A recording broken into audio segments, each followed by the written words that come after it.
अच्छा मैं तुम्हारा लिहाज कर रही हूँ, इसका ये मतलब नहीं है तुम्हारे मुंह में जो आएगा तुम बकी जाओगे। बकवास अपनी बंद रखो, बस कर दो। तुम्हें तो पता नहीं क्या हो गया है, तुम्हारे अंदर तो इंसानियत है ही नहीं, जरा सी भी नहीं है।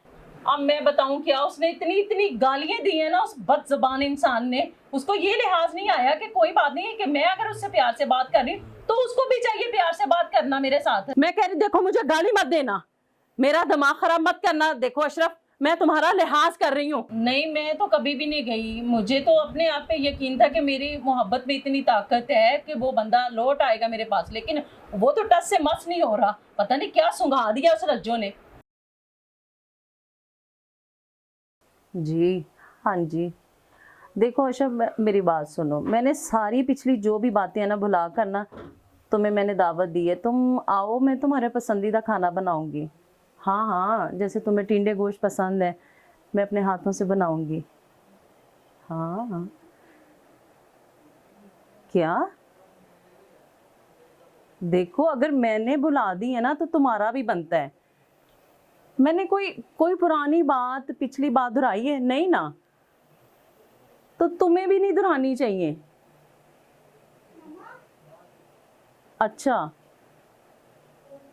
तो तुम्हें कोई खुशी नहीं है? हाँ हाँ, तुम ना रज्जो के साथ खुश हो ना, इसलिए तुम्हें अपने आने वाले बच्चे की भी खुशी कोई नहीं है। अच्छा देखो, मैं तुम्हारे साथ ना चलना चाह रही हूँ, लेकिन अब तुम हो कि तुम मुझे नखरे दिखा रहे हो। तुम्हारा बनता नहीं है वैसे ना। अच्छा। तुम्हारी तो सुनती रही हूँ मैं सारी जिंदगी, 1.5 साल तुम्हारी तो सुनती रही हूँ। तुमने मेरी एक भी सुनी है, मानी है मेरी बात कोई? नहीं ना। हाँ तो अब तो तुम्हें मान लेनी चाहिए ना मेरी बात। तो देखो, तुम्हारे देखो मेरी बात सुनो, इंसान औलाद के लिए तो जीता है, औलाद के लिए तो सब कुछ करता है, और तुम सुनने के लिए, कुछ मानने के लिए तैयार ही नहीं हो। अच्छा मैं तुम्हारा लिहाज कर रही हूँ, इसका ये मतलब नहीं है तुम्हारे मुंह में जो आएगा तुम बकी जाओगे। बकवास अपनी बंद रखो, बस कर दो। तुम्हें तो पता नहीं क्या हो गया है, तुम्हारे अंदर तो इंसानियत है ही नहीं, जरा सी भी नहीं है। लोग तो अपनी औलाद का सुन के पता नहीं क्या क्या माफ कर देते हैं, तुमसे पता नहीं क्या हो रहा है कि तुम। बस ठीक है, बस ठीक है, मुझे नहीं चाहिए। तुम बैठो उसके पास ही, मुझे नहीं चाहिए तुम। और हाँ बस ठीक है, मैं नहीं चाहती, तुम चाहते हो ना। मैं कह रही देखो मुझे गाली मत देना, मेरा दिमाग खराब मत करना। देखो अशरफ, मैं तुम्हारा लिहाज कर रही हूं। अशरफ अपनी बकवास बंद करो। मैं अच्छा जैसी गाली दोगे ना मैं वैसी तुम्हें दूंगी फिर। अब मैं तुम्हें बड़े प्यार से कह रही हूँ, इज्जत से कह रही हूँ कि गाली बंद कर दो और अपनी बकवास बंद करो। ये जो तुम बोल रहे हो ना मेरे साथ जैसी लैंग्वेज, ये रज्जो के साथ बोला करो, मेरे साथ मत बोला करो। आंदा पिया आंदा पिया। अच्छा अच्छा, तुम्हें रज्जो बुला रही है, जाओ उसकी बात सुनो। और देखो मैं तुम्हारे साथ करती क्या हूँ, अपनी बकवास ना अपने बंद रखो, तुम्हारा तो मुंह ही खुलता जा रहा है।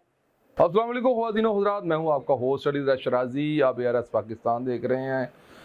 आज मिसिस अशरफ चंगड़ हुस्ना भट्ट साहिबा ने हमें बड़े गुस्से में कॉल की है और बड़ा तपी हुई थी अपने शौहर पर। आइए जानते हैं ये क्या वाक़या और क्या माजरा है, मेरे साथ रहिएगा। अस्सलाम वालेकुम मैडम, कैसी हैं? ठीक है। वालेकुम अस्सलाम, मैं ठीक हूँ। बड़ा गुस्से में आज आपने कॉल की है, पहले तो आप वक्त ही नहीं देती थी। आप देखिए, कहते हैं फिर लोग कहते हैं कि औरत झुकती नहीं है, औरत झुकती नहीं है। मैंने आपके कहने पे सॉफ्ट कॉर्नर उसके लिए रखा, उसको कॉल की, मैंने कॉल की उसको, अशरफ चंगड़ को मैंने कॉल की है कि तुम ये खाते हो, मैं तुम्हारा पसंदीदा खाना बना रही, तुम कब आ रहे हो। और उसने आगे से वो मेरी की है, वो की है कि मैं आपको बताऊं क्या।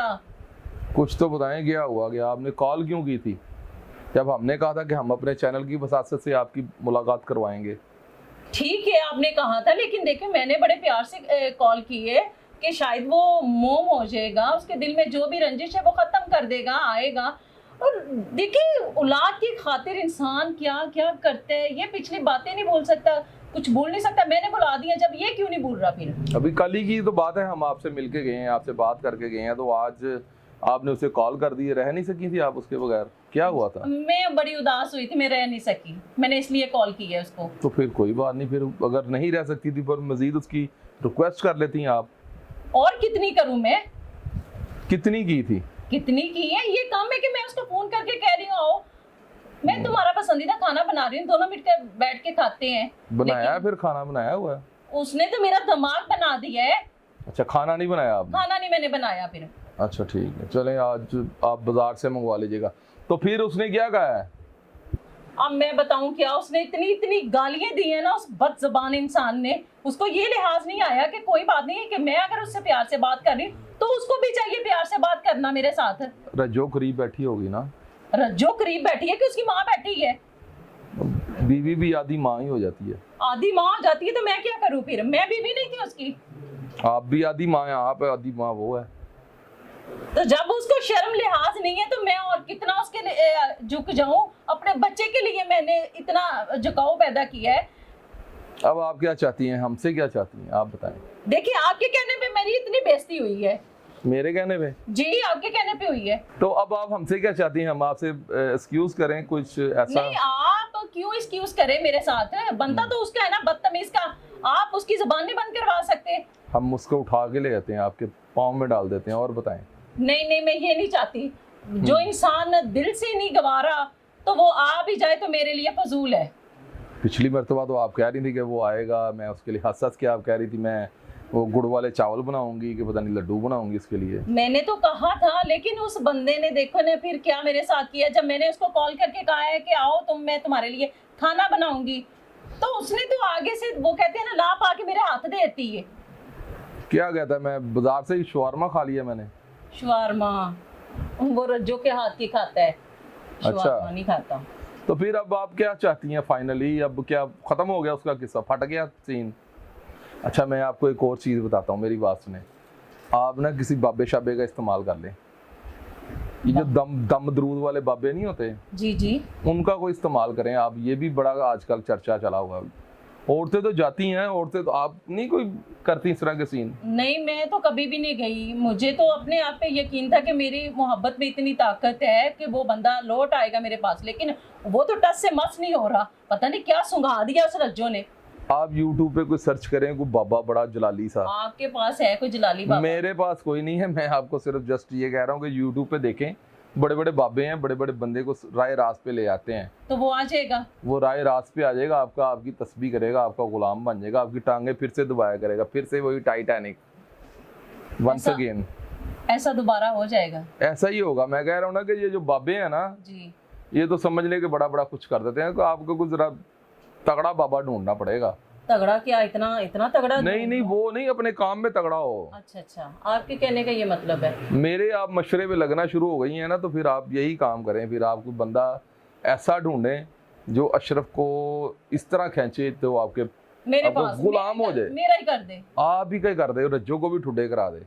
मैं यही चाहती हूँ कि वो मेरा हो जाए, सब कुछ छोड़ दे, उस रज्जो को छोड़ दे, मेरा और मेरी औलाद का होके रह जाए वो। बस फिर वो जब आप बाबा के पास जाएंगी ना, तो बाबा ही आपको सही रास्ता बताएगा। अब आपका यही इलाज बचा है। अब बनता तो मेरा यही है कि मैं जाऊं बाबे के पास, इसको ना ये रज्जो को दफा करवा दूं मैं उसकी जिंदगी से। आपकी नजर में है कोई बाबा? नहीं, मेरी नजर में तो ना बेबे है ना बाबा है। दोनों नहीं है? नहीं। आप सर्च कर लें, किसी से मशवरा कर लें। नहीं, मुझे तो लगता है कि आपकी नजर में है। अगर मेरी नजर में कोई होगा मैं आपको जरूर बताऊंगा। चले ठीक है, आप मुझे जल्दी बताइए। मैं जल्दी बताऊंगा। आप जल्दी बाबा जी के पास जाएं और अपना मसला हल करवाएं। तो नाजरीन के लिए कोई मैसेज दें कि ये आपके प्रोग्राम जो इतना पसंद करते हैं, आपको इतना लाइक करते हैं, तो आप इनके लिए कोई मैसेज दें तो हम प्रोग्राम को वाइंड अप करें। मुझे चाहने वाले, मुझसे मोहब्बत करने वाले, मैंने इन्हीं के लिए तो देखिए सॉफ्ट कॉर्नर पैदा किया है और अशरफ को सब कुछ भुला के सब कुछ माफ़ कर दिया मैंने कि अशरफ मेरा हो जाए, मेरी औलाद का हो जाए, लेकिन ये फिर भी नहीं हो रहा। अब जैसे कि मुझे इन्होंने मशवरा दिया है कि किसी आलम बाबे के पास जाएं, तो मुझे लगता है कि मुझे जाना चाहिए और अशरफ को मेरे पास आना चाहिए रज्जू को छोड़ के। तो जी नाज़रीन, जैसा कि आपने देखा कि हुस्ना भट्ट साहिबा ने बड़े प्यार और अखलाक के साथ हमारे साथ बातें की। अब आप बताएं कि हुस्ना भट्ट को अपने शोहर को दोबारा हासिल करने के लिए किसी बाबे के पास जाना चाहिए या नहीं जाना चाहिए? कमेंट्स बॉक्स में अपनी राय ज़रूर दीजिएगा। हमें दीजिए इजाज़त और देखते रहिए ARS पाकिस्तान।